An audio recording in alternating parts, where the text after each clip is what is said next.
last 4 years, Marvel has ventured into the world of TV shows, or as most of them are, limited series. And that might just be the problem. From WandaVision to Loki, Hawkeye to She-Hulk, these Disney Plus series have been solid, but very few have blown me away. From inflated budgets to sometimes just unnecessary television, Disney Plus has been very hit or miss with their shows.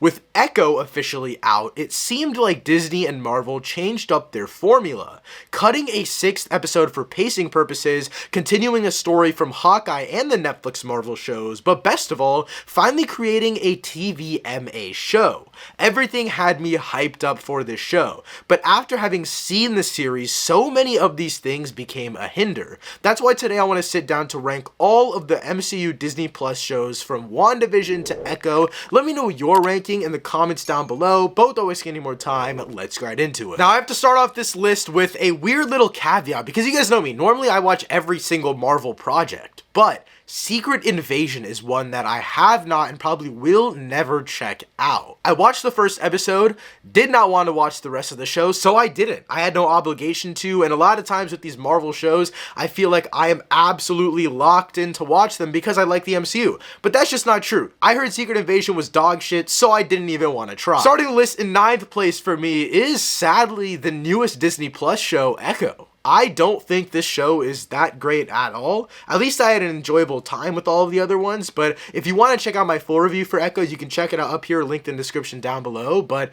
this one is 5 episodes long. The first episode comes in at about 50-something minutes, and they go slowly lower and lower and lower until the finale is 31 minutes. This show is rated TVMA, and that had me very excited, but they never use that rating to their advantage. All of the story is just absolutely convoluted. They're fighting between a cultural and character storytelling. The character storytelling could have been way more interesting because Maya has a connection to Daredevil, a connection to Kingpin, a connection to all of the street level heroes that we know in Marvel Comics. But guess what? They decide not to do that. They decide to do maybe a third of that, and then the other 2/3 of the story is used in cultural storytelling. And that would be fine if they had an actual story to tell. Echo is just way too much. It's doing too many things at once. It can never commit to the right thing, and in my opinion, it is one of the biggest fumbles in recent MCU history. I want to quickly throw these in there. I will say that I'm not going to put What If or I Am Groot on this list just because they're like mini short things. I don't think What If really fits in comparison to any of these other shows, and that's the same thing for I Am Groot. In 8th place for me is She-Hulk, Attorney at Law. I actually really enjoyed this show at first, but I think the week to week just doesn't work as well for me anymore. Going back on it, I never really want to revisit this show, but I will say it's not as bad as everyone says. Yes, I have it at the bottom of my list, but it's not horrendous. It's not a disgrace to Marvel. In my opinion, people just overreact about this show so much. It is just completely okay. It's harmless. There are no problems with this show where I'm like, holy shit, Marvel is falling off. Like, it's never that deep, guys. It's just an okay show. Obviously, the CGI isn't the best. I think the general storytelling could have been at least a little bit more urgent, but I love the inclusion of Daredevil here. I think Tatiana Maslany is really great as She-Hulk, and I think overall, the story and commentary on women does work here. This is a great vessel to tell that story, and so again, just overall an unurgent show, but not a bad one. In 7th place, we have Miss Marvel. I also really enjoy this show. Love the representation. My biggest flaw, though, comes in with the fact that there is a very, very lackluster villain here. I enjoy so much of this show. I think so many of the coming-of-age elements work really, really well. But the villain is just so stupid. And you get to that episode before the finale, the villain basically gets defeated there, and then you have a little bit of a side quest in the finale. It's not a bad show. Once again, it's completely harmless, but just in terms of a storytelling idea, I think they carry a sense of urgency with like the time-traveling sci-fi elements. I really like all of that. The powers are really cool. Again, coming of age works really well, but towards the end, it really just crumbles in on itself because the villain from the very beginning was just too weak. In 6th place for me is Moon Knight. Now, the reason why this is above my last two is just because I think the brutality element of it works a little more, but again, it was disappointing in the sense that I feel like this is the show that needed to be rated TVMA. It felt like Echo was rated TV MA so they could kind of be like, oh look, Daredevil's in it, Kingpin's in it, so let's make it rated MA. But this is the show that needed that in terms of adding an extra layer. They could have shown those fights. The one earlier in the season by the truck, the fucking finale fight they just skip over. There's so many moments where I feel like a more brutal rating would have just helped out this show. In terms of acting though, this is one of the best acted MCU shows, one of the best acting in the MCU as a whole, with Oscar Isaac in the lead role. And just overall, I think they just teased around too much here. It felt like they weren't fully committing to any idea, and that's where this show kind of fell apart. I'm interested to see if they do a season 2, because it feels like they set up a lot, but they didn't really accomplish much this season, so that's why I'm excited to see more of it. In 5th place for me is Hawkeye. I absolutely find this show so much fun. I love the Christmas holiday, I love the setting, and I think all of it is just very feel good. It feels like the most like family Disney Plus show, while also still having some pretty sad themes. Again, towards the end, like a lot of the Marvel Disney Plus shows, they do start to fall apart just because of the over convoluted storylines. They got to throw in a villain there, but Kingpin's usage isn't the worst in the world. I think the finale with I think it's the Rockefeller Center, whatever the hell it is, it's a massive final fight, and it's really, really fun. It's really entertaining, and just overall, this is such a feel-good Marvel show. I really, really like it. In 4th place for me is The Falcon and the Winter Soldier.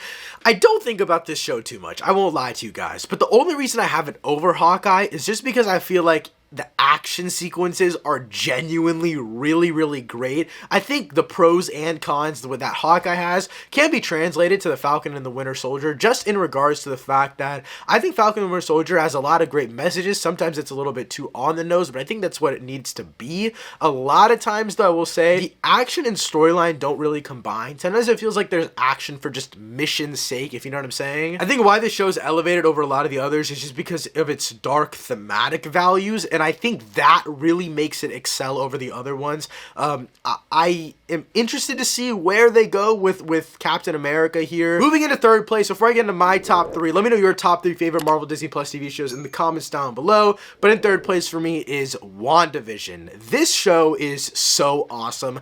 I obviously do think they do play around with us a little bit too much in this show. Sometimes it feels like they're just going on cliffhanger's sake for cliffhanger's sake. It doesn't feel like there's any purpose to it sometimes, but other times it's really fun. Watching the show is one of the funniest Marvel experiences I've ever had. Theories out the wazoo every single week. It was just an entertaining time. This show is eerie as hell. Sometimes it was scary as hell. There was just a lot of different things going on, and this was the first Marvel project that we had in so long. We had no idea what to expect, and in my opinion, it did deliver. Again, I think the finale is rushed, but knowing that it was going to go into Multiverse of Madness, and spoiler alert, I absolutely loved Multiverse of Madness, I think this overall story of Wanda Maximoff works really, really well. In 2nd place for me is Loki Season 1. This is one of my favorite seasons of television ever. I absolutely love the finale. This is, in my opinion, aside from the next one on the list, the one that sticks the finale the best, and honestly just miles out of every other Disney Plus TV show in general. My biggest problem with Loki Season 1 is the fact that technically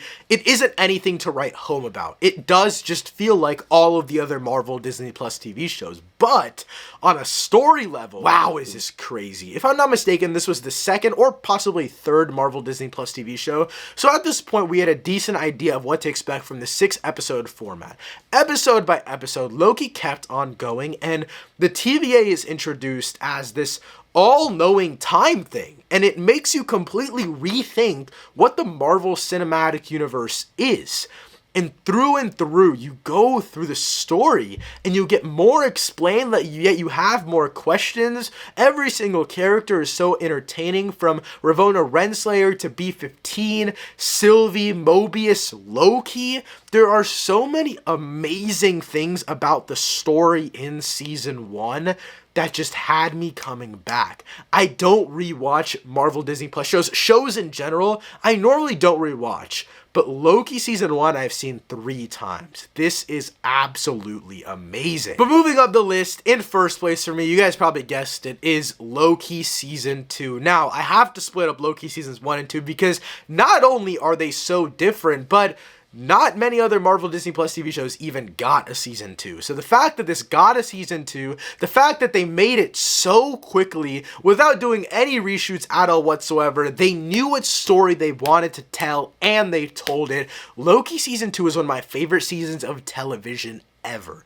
This season is absolutely amazing. Like I said, my biggest flaw with Loki season 1 is the fact that visually it did not feel distinct. It didn't really feel unique to me. Nothing really popped out to me on a technical standpoint. Yes, the CGI was good, it was great, it was awesome, but that's about it. Loki season 2 fixes that. It goes all in. It's a technical masterclass in my opinion, from the sound design to the visual effects to just the cinematography in general. This show is absolutely visceral. It goes every single episode, just it never lacks in any category. The story, the characters, the visual storytelling, the editing, the sound design, the CGI, literally anything you can think of, this show does so well in my opinion. I think the first 3 episodes can be looked at as unfocused to some people, but for me personally, it just works really well. I think they do a great job of transitioning from season 1 to season 2 because season 1 ended on such a cliffhanger. Like, they just killed Kang the Conqueror. Like, where do you go from there? They make it work. They transition into season 2. They bring back Sylvie, obviously Mobius. Ravonna Renslayer has